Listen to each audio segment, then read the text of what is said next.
Have you ever noticed yourself sounding maybe a bit stiff, a little too formal when you're just talking about, say, how you found that amazing new coffee shop, or I don't know, even just why the Wi-Fi is being weird?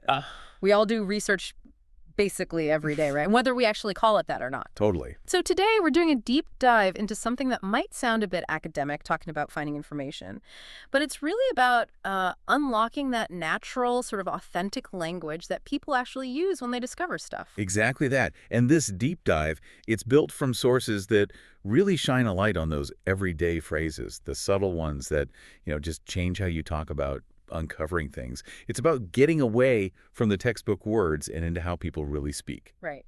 And our mission for you today, it's pretty simple.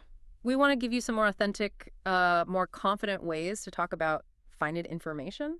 Yeah, so whether you're in a meeting at work or, a class discussion or honestly just chatting with friends, you sound effortlessly natural. Think of it like a shortcut to being really well informed about this like crucial part of communicating well that often gets overlooked. Okay, so let's set the stage a bit. When we talk about research, um, it's not always huge scientific things or digging through ancient library books, is it? Not at all. At its heart, it's just basically finding information about something. Simple as that. But I think sometimes people hear research and they immediately picture like lab coats or dusty archives. Yeah, exactly. But it's so much broader. The sources say it's about gathering details to learn to solve a problem or maybe to make a decision. And that's where it gets so useful in everyday life, right? You could be doing research for school, sure, or for your job, or just, for fun. Like trying to figure out which phone to buy, that is definitely research in my book. Oh, absolutely. Or even just like trying to find the best way to get somewhere without hitting traffic or figuring out why your favorite app keeps crashing. That's all kind of seeking information to solve something, right?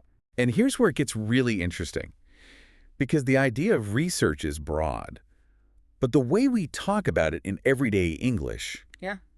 well, it uses some surprisingly specific, natural-sounding phrases. Okay, yeah. We've kind of pulled out three key ones that you hear all the time when people talk about finding stuff out. All right, lay them on us. What's the first one? Okay, first up, look into something. It's a phrasal verb. One of those verb plus preposition things that means something new. And look into basically means to try to find out more about something. Ah, right. Look into. Yeah, you hear that constantly. It's super versatile. It really is. Like at work, maybe a colleague asks you about some issue, you might say, okay, I'll look into that and get back to you. And that sounds so much more, I don't know, active than just saying, I will research that, look into it. Feels like you're actually going to do something about it. Exactly. It kind of implies a promise, doesn't it? A follow-through. Yeah. So instead of saying something stiff like, I am conducting research on flight options, you just naturally say, I'm looking into flights to Japan. Much friendlier, more direct. Perfect example. Okay, number two, do some digging.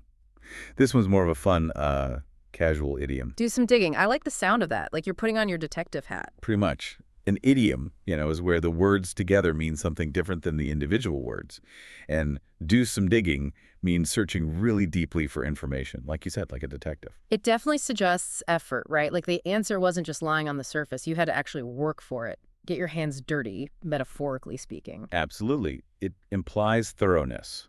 You might say, I had to do some digging to find that old report. Or maybe she did some digging and found out the company's, secret history, something like that. You can almost picture someone sifting through files or scrolling endlessly online. It conveys the effort involved. You're unearthing something. Precisely. Okay, and the third one is come across. Come across, another phrasal verb. Yep. And this one means to find something by chance. Ah, so this is different. This isn't about searching hard. It's about stumbling onto something unexpectedly. Exactly. Right. It highlights that element of accidental discovery. You weren't necessarily looking for that thing, but boom, there it was. And sometimes those finds are the most valuable. Totally. Serendipity. I came across this really interesting article on climate change the other day, or he came across some old family photos while he was cleaning out the attic. Yeah, it points to how much useful stuff we find when we're not even really trying. Okay, so those are the three. Look into, do some digging, and come across. Right. And to see how they fit together naturally, let's look at a quick example dialogue. It's from one of the sources between two coworkers, Maya and Jake. Okay, let's hear it. So Maya asks Jake if he's found this report they need. And Jake says, not yet, but I'm doing some digging. Found part of it, but I think there's more.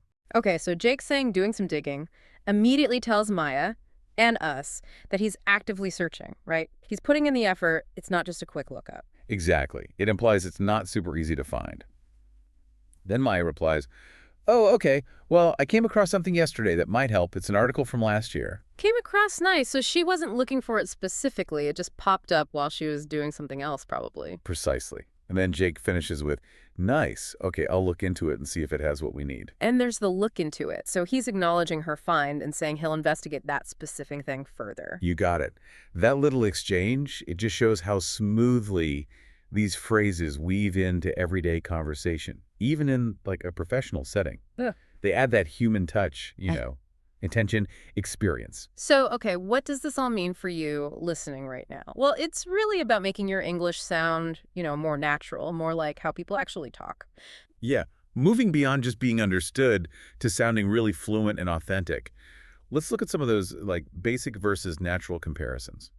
Good idea. So take the formal, I will research this. What's the more natural version? You probably just say, I'll look into this. Right. It just feels friendlier, less robotic, and like we said, it often implies you're going to do it soon. Definitely. Or how about I found something interesting?